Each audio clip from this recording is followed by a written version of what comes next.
Welcome to the Service Lounge, everyone. I am your host, Brandon Nixon, and today with me, I have our co-host, Christian Eagon, and we have a very special guest here today, Scott Loveless, who is the Fixed Operations Director at Diamond Valley Honda. And Scott, thank you for jumping on. We really appreciate you, joining here today, and excited to have you on the Service Lounge. Glad to be here. Yeah. Well, thank you, everybody, for jumping into the Service Lounge. This is officially episode 3, and we're going to be reviewing the topic of service scheduling and identifying how we can improve service scheduling for dealerships around the nation. And Scott was a perfect individual to jump on the call. Scott, it's funny.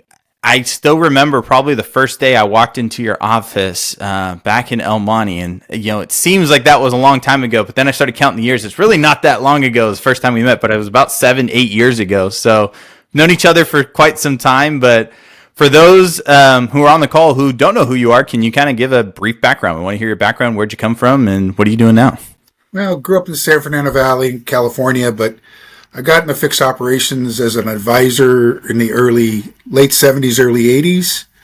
I was an advisor, then I was a dispatcher, then I was assistant service manager, parts and service director, and then something unique happened in my life. I read a book by a guy named Terry Carlisle, and he had a revolutionary idea how to run dealerships. And so I invited him to come down, talk to my owner at the time to give him a bag of money to do that. And we invented lateral support and the pricing grids and a lot of things in service department that you see today. Yeah. As a result, we were really popular, and I got the jump from service director to general manager. We got bought out by a big public company, and I was a vice president for them. And then in the later years of my life, I decided just to start consulting, and that's how you ended up meeting me, Brandon. So I was consulting with the dealership, and the guy asked me to stay around for a while. So that background's impressive. It seems like, especially, you've seen all the different aspects of the industry and how the industry's changed so much in the last 5 to 10 years, right? The customer of 10 years ago compared to the customer of today is completely different, right? Expectations may be there, but the process at dealerships has changed a lot over the years. So they hadn't even invented CSI when I started. That wasn't even a thing. Writing service on paper too, and well, that's where when this whole outage went out with CDK, I know there's a lot of guys like yourself out there that are like, "What's everyone complaining about?" Right? You have to go to paper. And go. Let's go. Well, that's awesome. Well, Scott, thanks for jumping on. We're excited to have you and talk through a lot of these topics here today. And like I said, today is mainly focused on service scheduling and going through what we can do to improve on service scheduling. I've got some comments from customers that we're going to go through. We're going to go through some examples, get some information, get some questions answered from you. And then at the end, we've got a quick tip from your dealership that I think is really cool, which I'm not going to talk about yet. We're going to wait till the end. So stick around to the end for those of you who are on here. We want to show you a little bit of what Diamond Valley Honda and what Scott's been able to do with that dealership and turn things in quite a direction that's getting a lot of customers coming in the door. So on our last episode, the one before, we talked about the top 10 customer complaints in service. And number 1 and number 2 were wait times and scheduling an appointment and the pain points with those wait times and scheduling an appointment. And so we figured it was a perfect topic for us to talk about today and go through. But let's talk about that wait time issue that we're running into when customers come and schedule an appointment. I'm going to read off a comment here first, and I think this gives a good example for us to kind of feed off of as we go through into here. But here's the first one right here. My appointment was at 11:45 a.m. Car was done at 1:30. Took 2 hours for an oil change. What was the purpose of the appointment? Don't tell me your shop was backed up. I made the appointment weeks ago, so you guys should know your exact workload. As I told the lady, or the cashier, I will not take my car there for my next oil change if this same experience continues. So I think it's a perfect depiction of why this is one of the main complaints in the industry, right? I schedule an appointment, but is an appointment really an appointment in this industry? And so I want you guys' feedback. What do you guys think? Why are we constantly seeing this? And it's even the dealers with the best process, we get that sort of feedback of that wait time. What's causing us to take so long? I would say the number one reason in our facility at this point is we stagger our appointments pretty effectively, but the problem is we can't control the other people that walk in and the work gets sold or not sold in front of them. Yep. So the unfortunate thing is you almost have to overstaff, and then 3 months later you're wondering why you're overexpensed, and it's kind of a never-ending cycle. But if you just want to turn it on and walk away and see if it works, that's the wrong plan. You have to be on top of it all the time. Yeah. Yeah, I think you bring up a good point, Scott, right? You're never going to be able to control the walk-ins, right? There might be 10 right when you open, or there might only be one, same throughout the day, but it's how you go in and adjust that scheduler, right, to what you're seeing on certain days of the week, certain times of the month, or certain times of the years, and trying to control that as best as possible. As well as, Brandon, we've been talking about it, setting the correct expectations and communicating with that customer, if there is longer wait times or if there's something going on when they do come in for their appointment, so they're not shocked to hear, it taking longer than they thought it was going to. Yeah. Well, you guys are spot on. That dilemma of, do we turn down walk-ins? And you talk to a dealership, very rare are you ever going to hear a dealership say, yeah, I'm going to turn down walk-ins, right? No, that's not going to happen. Customer walks in and they need to get an oil change. You're going to treat that customer. So it's that balance between, okay, 10 walk-ins just came in right before your appointment and you showed up, and now I've got all of these technicians working on these 10 walk-ins. Yeah, your appointment's going to take a little bit longer. So it's a hard balance for dealerships to make sure. I've seen ideas where thrown apart that like, hey, you have these couple advisors that only handle walk-ins and these set of technicians that only handle walk-ins. But then that kind of gives them the leg up too, because it's a smaller subset, right? So there's a lot of different techniques. How have you seen, Scott, on your side, how are you guys handling walk-ins to the best of your ability at your dealership right now? Well, at one point, someone's great idea was to tell the walk-ins it's going to take 2 hours to do an oil change. and you know how that turned out. That wasn't a good plan at all. And that was, one of those things where the cart was dragging the horse down the trail. But yeah. I mostly you need to learn how to pivot. I'll share something that happened not too long ago. A wheel got stuck on a hub, and the studs were all stripped out, and all of a sudden this rack was tied up for 3 hours trying to solve this problem. Got die grinders out there and all kinds of stuff. But, that all, overnight on a very busy day, in minutes, a very busy day became, 33% of our production was gone. Yeah. We were on two techs on one rack. So, but you had to pivot. So what do? You go out in the shop and you find the PDI guy, you find whoever guy you got to do. And those guys are already cross-trained, and you jump on the bubble. Yeah, you do have to pivot. This is one industry that it's never going to be the same every day. There's always the next fire, right? I always joke that fixed operations director or service director is you're the fireman, right? You're handling one fire to the next and one problem to the next. But I think the more that we can try to prepare as much as possible, one technique I've seen that's been really successful is measure over the last couple months how many appointments versus walk-ins when you look at all of your total ROs. And if you aren't measuring that, start measuring that now. Because if you know that 15% of your total ROs are walk-ins consistently, then great. Adjust your capacities to account for that. It's an average. Some days will be busy, some days will be slow. But I think overall you're going to end up in a better spot if you're tracking that sort of data. Definitely. Well, so the other part of, and I think one of the biggest complaints, I actually looked it up. I pulled just last month's in July, all of the negative customer comments regarding appointments, and I cross-referenced them with negative comments regarding appointments and recalls. And since you work at a Honda store, I think you've got a lot of good feedback on this.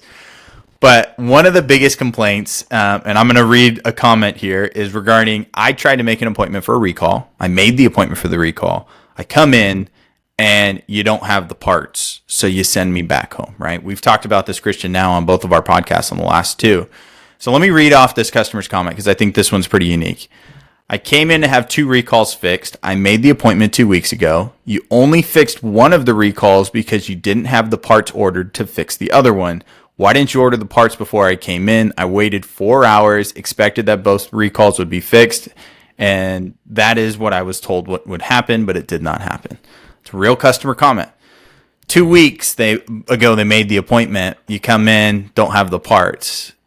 How do we solve this parts issue when it comes to recalls? Especially, it's getting a little bit better now, but especially the last couple of years, we couldn't get parts for recalls, right? It was taking months for them to come in. But do we turn away those customers? Do we have better communication? What's the answer? How have you guys handled that at DVH? Well, there's still a supply chain issue. Bottom line is the lawyers get in front of the engineers on these recalls, and they're public knowledge before the manufacturers are ready to go. Everybody knows that. So we're running to keep up. But the real issue is a lot of these new recalls have become VIN specific, which means we need to look at the car, determine that it needs it, and order the part for that car. Yep. And I'd say 1 out of 7 recalls or something we could do that on online before the customer caps. A lot of times we have to come in and say, if this happens, do this. If this happens, do that. The bottom line is everybody has to be educated. The advisor, we have a list of all the different recalls, what we can do, what we don't do, what we have available parts for, what we don't.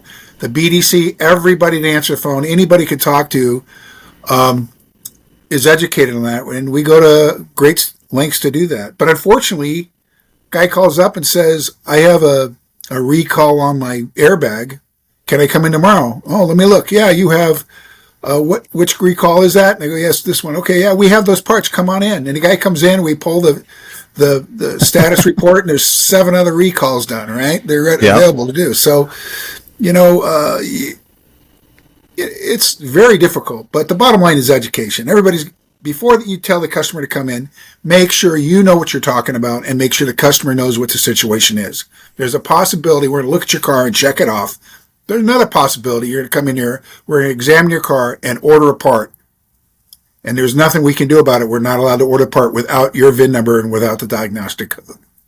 And that's it. See, that's a point that we haven't even talked about yet, right? You have to at least have the diagnostic code to be able to go order those parts, right? So that's also a hard part, that if you don't have all that upfront information on the customer, it's almost an inevitable situation, right? But if you get everybody involved to get as much information, and I will say too, like you said, customer calls in and says they have this recall. Okay, what recall? You start to get as much information. I'm sure if you ask that customer, can you give me your VIN so that I can run this? They'll go, oh yeah, I'll figure it out. Can you just get me the appointment? I'll call you back. And you never get a call back. And then, hey, look, you're in the problem again when they show up, right? So it's been a difficult time to handle those scenarios, but I love what you just mentioned on educate your team. Make sure every person who answers the phone knows at least general information about these upcoming and high traffic recalls that you're going to start seeing walk through the door, right? Well, one of the changes we made, we're using your software, Brandon, and we would pull the information out of our DMS, and we gave access and trained our BDC agents to run through the Honda program to find out what recalls are open, what the availability of parts were, and also go into our DMS and find out what the availability of the part is while the customer's on the phone. And that's cut a lot of confusion out. But I don't think we'll ever get rid of it until they tell us there's a recall and send us 1,000 parts before they publish it. I just don't think it's going to happen. Well, and that's the thing. These manufacturers, first of all, you don't want to be overloaded with 1,000 different parts just sitting there, right? Because that's not helpful. And the manufacturers don't want to go out and just mass produce these and send them out and lose money of them sitting at dealerships and not getting handled. So that's a hard area that I don't think a lot of customers realize we're at in the industry. And some can handle, like you said, with preparation. We have stores that set up alerts the moment that appointment's made. If they say there's a recall, like you said, get that BDC to make a phone call and have that conversation over the phone before they even show up, right? It's okay to tell a customer that I can't order the part till you show up. So this is going to be possibly most likely a 2-visit, area for us to get this recall handled. But if you prep them, then they know, all right, doesn't matter where I go. That's exactly what's going to happen. I'm still showing up to your dealership, right? But prep and communication, I think, like what you said, is probably one of the biggest takeaways. Us So the old other, timers, used to have to pull your service file the day before you showed up if you had an yeah. appointment, and we Well, would I've had read the file. But We have stores that'll do it a week before, right? That's a good suggestion. Pull it a week before, as far in advance that you can have. And it all depends on the resources you have as well, right? Not many stores have BDCs, right? More and more are building BDCs to actually be able to pull those lists and get it. But if you're one of those stores who just doesn't have the resources, who's going to do it? When are they going to do it? And then you're just going to continue to spiral down. I think figuring out to put a BDC in your dealership as quickly as possible will help to alleviate this problem almost instantaneously. So the other big complaint is regarding the actual online scheduler. So as we're talking about this, I'm going to have our team put up some screenshots of this. But one of the biggest things that people don't realize is where customers are scheduling, right? When they go to schedule their appointment, they're either calling into your dealership or they're going to your website or they're going to an OEM site, right? I pulled some statistics this week, and over this year for 2024, if you compare how many customers when they're going to your website to schedule compared to doing it on a normal computer or on their mobile device, 84+% of customers are on a mobile device, right? So we got to be mobile first. If your scheduler, no matter what scheduler you're using, is not mobile first, or you're having troubles using it mobilely, you got a problem. You got an issue. But one of the biggest things we've seen overall when it comes to online schedulers, a lot of general managers don't realize, but these chat bots that they put on their webpage, they pop up while I'm scheduling in the middle, and they interrupt me here, and a new offer pop-up comes up in front of it. I can't tell you, we have a bunch of our stores that I'm calling constantly going, what did you guys do? Why'd you change? Oh, they must have done something on the sales. Now it's overlapping on service, right? The customer can't schedule, and they call into the dealer. I mean, if you are not evaluating your existing scheduler today and see what's popping up in front of it, that's probably one of your biggest complaints there. Christian, what are you seeing with dealers out there on that? Yeah, I mean, a lot of dealers, right? You talked about the desktop version of a schedule, right, compared to the mobile app. Well, if you go to random dealers' websites and you just were to search, or your own dealer's website, and you were just to search the scheduler up and go through that experience, like you talked about, one, usually there's going to be something popping up that you have to exit out of, and it might be hard to click on. Two, yep, doesn't always format correctly, right? It's stretched. You have to zoom in, zoom out, change your settings to see everything. And then scroll within a scroll. Yes, scrolls within scrolls. And then the third thing is, once you're to where you want to be, right, are you having then to scroll through a bunch of services? Is it easy to navigate? Are you being overwhelmed, right, where you're just like, oh, I don't even know what I want to select. I'm just going to bail out of here. So you have all the stuff you have to get through at first, and then once the customer gets to the scheduler, is it easily digestible for them where they can actually make the appointment for what they want and get that scheduled?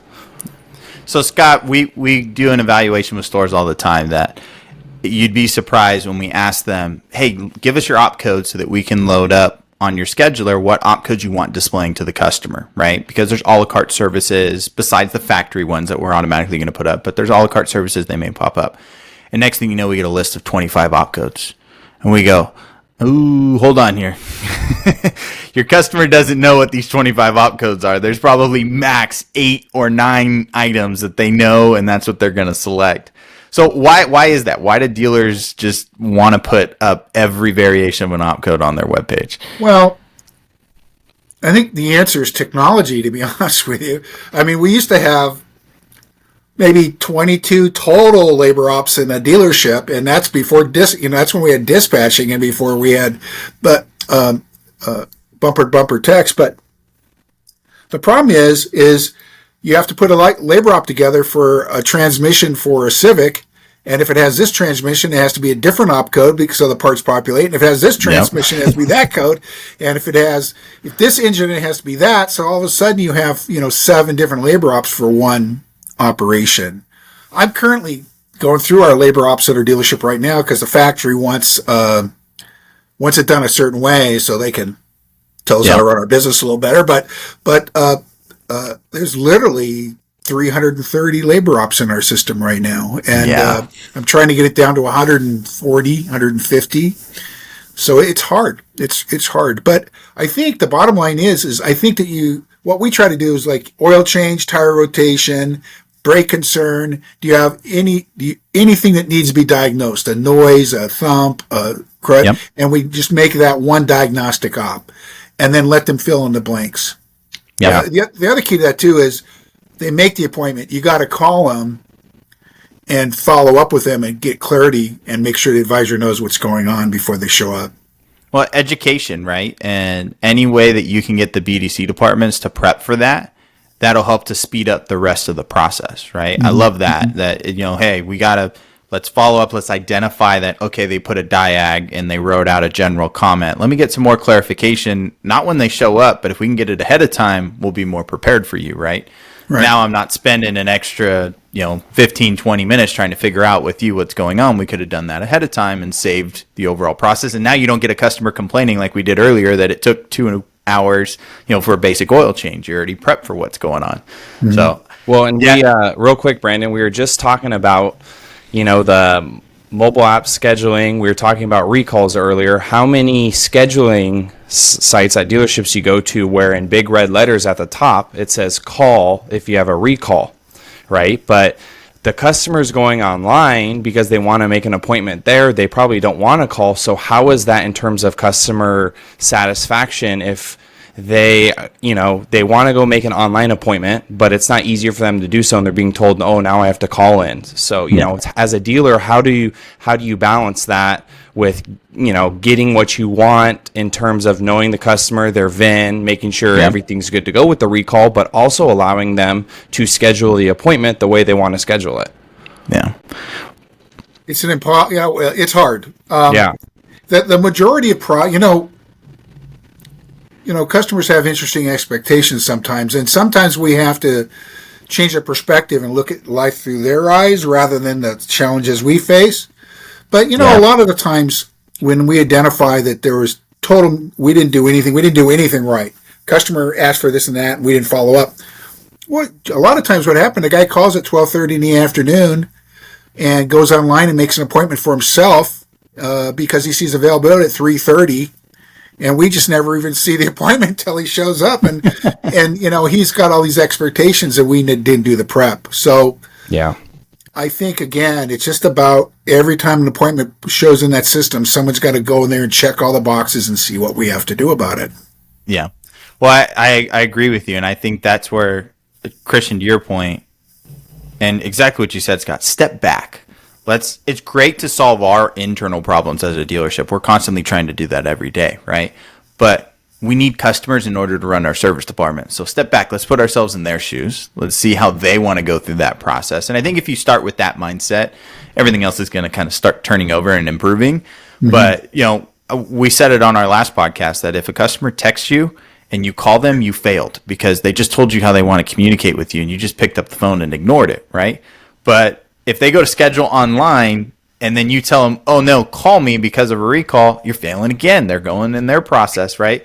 But if we can set up alerts that'll allow them to make the appointment for the recall, right? Then you guys get an alert that says, hey, a recall appointment was just made. Pick up the phone, call them or text them and find out what's going on. Get the details. If you need to reschedule it, then great, you can reschedule it. But at least you're not diverting that customer away from the process that they originally were trying to go after, which was scheduling online. So the other part of it would be, you mentioned something, if they call into the dealership, this is a big problem we have when it comes to, I call in, it rings,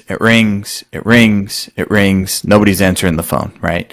And like I said, some have BDC departments that can go through the process of answering those calls in a timely manner, but others don't have that resource. How have you seen, I know you're still building up your BDC department. You guys don't have a large BDC department, but how did you start that process of no BDC to getting a BDC, and how has that helped your phone calls from there? Well, at first it was just a nightmare. We were answering phones. We found out what we didn't know. Yeah. We found what the people that were answering the phone didn't know. We started answering our own questions, But the short story is, I think it's very important. There are so many ways an appointment can come to you. There has to be some platform that it all pours into that you can see and manage. Update Promise is a great resource for that. When the customer comes in through that portal, we respond through update promise. But sometimes it's a phone call. Yeah. And so we have a system that AI listens to the phone call, transcribes it for us, leaves a message, asks the question if you want us to text, email, or call you back, give the customer the preference. And we communicate with that way. As soon as we make the appointment, they move in the update promise side of the world. But until then, every phone call that comes in is transcribed, and someone is reading that within 5 minutes and responding to the customer somehow. I love that. And that's how we do it. We're not perfect, but we just added another body on. If that in this climate gives you any indication, and quite frankly, our appointments our account's up about 12%, and I just got the report from Honda, and the district's down about 5%. So, oh wow, we're 17 points in front of the curve right now. So I think we're doing something right. And how many do you have in your BDC right now? How many individuals you got? Well, there's 8 in that department, but okay. 2 that are dedicated to service. Okay. They're all trained to pivot. So they can see the call come in and know what's about to happen. I prefer the BDC, the service BDCs. They're very thoroughly trained. The other BDCs are more worried about getting leads for new cars and used cars, but they can handle a phone call. And if they see a complication, they hand it off and get it to the right person. So, Well, so I think that honestly, the word of today is pivot, which is true. You got every single person at the dealership's got to be able to adjust. I like how like you said, 8 people in there, but 2 are handling service, right? Get those specialized individuals. I heard this last week say that every appointment's really just a lead. And I hate to say it, but it's true, right? And if you view it from a sales perspective, every time an appointment's made on the sales side, I guarantee their show rate is a heck of a lot lower than an appointment made on the service side, right? So we're getting a bunch of leads. How do we handle those leads, right? How do we prepare for those leads? And we'll spend a lot of money on training salespeople of how to prepare and handle those customers when they show up to go buy a vehicle. But where's that training for the service advisors, right? And the more that we can start focusing on that, service is your most profitable marginally wise division at a dealership. So focus on getting those people educated and trained up along the way. I love that. Yep. So the next topic that I wanted to pivot over to is our tip coming from your dealership. You do something pretty unique, different from other dealerships, talking about preparing not only your dealer, but preparing the customer for what to expect. So I'm actually going to pull up my screen. I'm going to share a video here and explain what your dealership's doing. And Scott, I'd love to get your feedback on how this has affected your store. But every appointment that gets made at Diamond Valley Honda, once that appointment is actually made and created, they'll get an appointment confirmation through Update Promise via text message. But in that text message will actually be a link to a video, which will actually bring them directly here to their auto repair review page, which has all of their reviews, which is great. You guys are at 9,600 reviews at 4.4 stars. So congrats to you guys, Scott. You guys have done a great job there. But let me play this video because I think this goes a long way. And this says click, that text message you guys send says click here to see what to expect when you arrive at our dealership for your service appointment. So let me play this here. In a world striving for connectivity and transparency, the service process at Diamond Valley Honda delivers that and more. Thank you for choosing our dealership for your service needs. Here is a breakdown of what to expect. First, whether you book your appointment over the phone or on our website, your appointment will be confirmed over text or email. Once you arrive, your advisor will complete a vehicle check-in, go over which services we will be performing, and point out any manufacturer recommendations. Everything will be documented with pictures and videos, and you will sign off before the vehicle goes into the service center. Your certified technician will then create a video walk-around of your vehicle, going over its condition. They will show you what service was completed and any recommendations they may find once they thoroughly examine your vehicle. Once they complete the multi-point inspection report, your service advisor will send the video and inspection report so there is complete transparency of any service completed or recommended. The video and inspection report will be sent to you, And you can log into your virtual glove box to approve or defer any recommendations that you see on the video and inspection report. Once the repairs are complete, you will be notified that the vehicle is washed and ready to come home. You will be able to skip the line and pay online inside of the virtual glove box. Financing is also available for any unexpected repairs. Finally, you'll receive one last notification from us, ensuring that you're completely satisfied with your service experience and that we are a dealership that you can truly give a 5-star recommendation. Schedule your service with us today and experience the benefits of servicing at Diamond Valley Honda. That's awesome. Yeah. That's pretty cool to just, I like that the viewpoint of let's let the customer know what they're going to get when they show up so that they actually show up. So how's that affected your business? First off, kudos to you guys for putting that together, but have you seen a positive impact? Has it been no impact? What's your honest feedback? No, absolutely. And it's ever going, just the video telling them what we're going to do. The next part is you actually have to do it, and then, so I think, it's made our customers much happier. It's made our dealership much more profitable.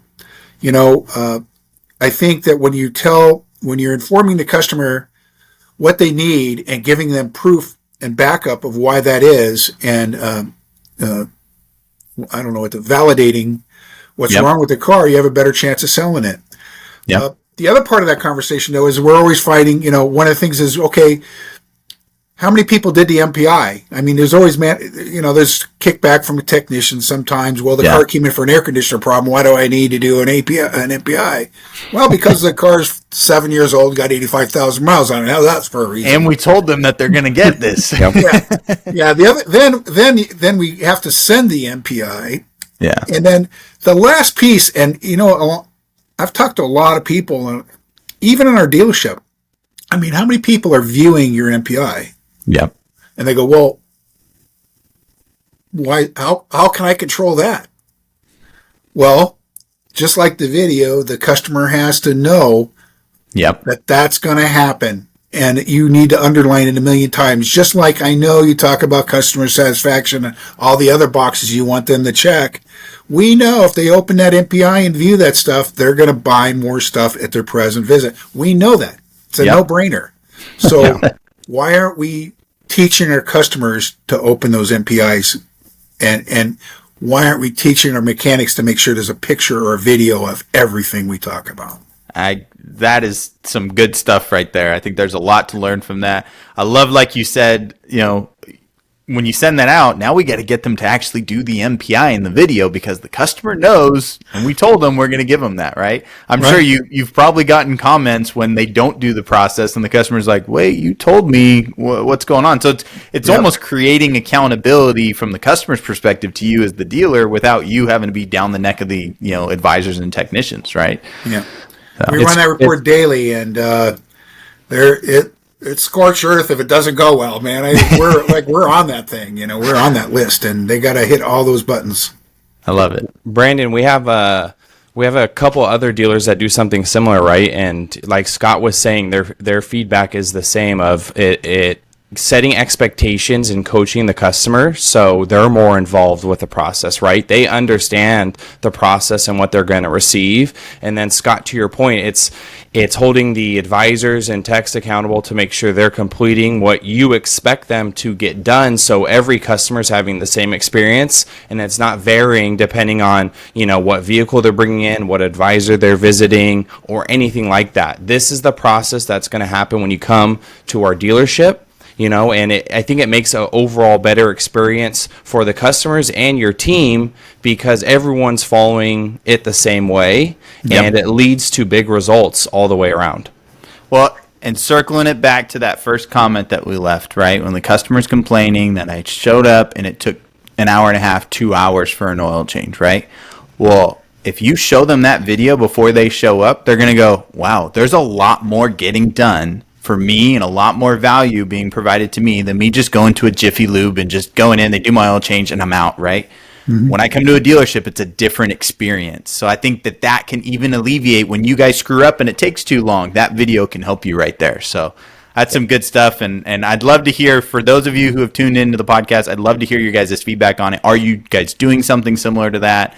And do you see value in what Scott has brought here and doing at Diamond Valley Honda? So, Scott, just want to say thank you again. It was a great overview, get your insight from the dealership. Christian, thanks for jumping on. This is a great third episode and a lot of takeaways for us to jump into our next segment. So, Scott, we'll definitely have you on another podcast and look forward to doing this again with you. Thanks, Brandon. Thanks Christian. Yeah, see you guys soon. Yeah, thank you, everybody. Hope everybody has a great day. And please, if you don't already, like, subscribe. We'll be putting out content more consistently. So appreciate everybody jumping on and all the support. Hope everyone has a good day. Thanks everyone.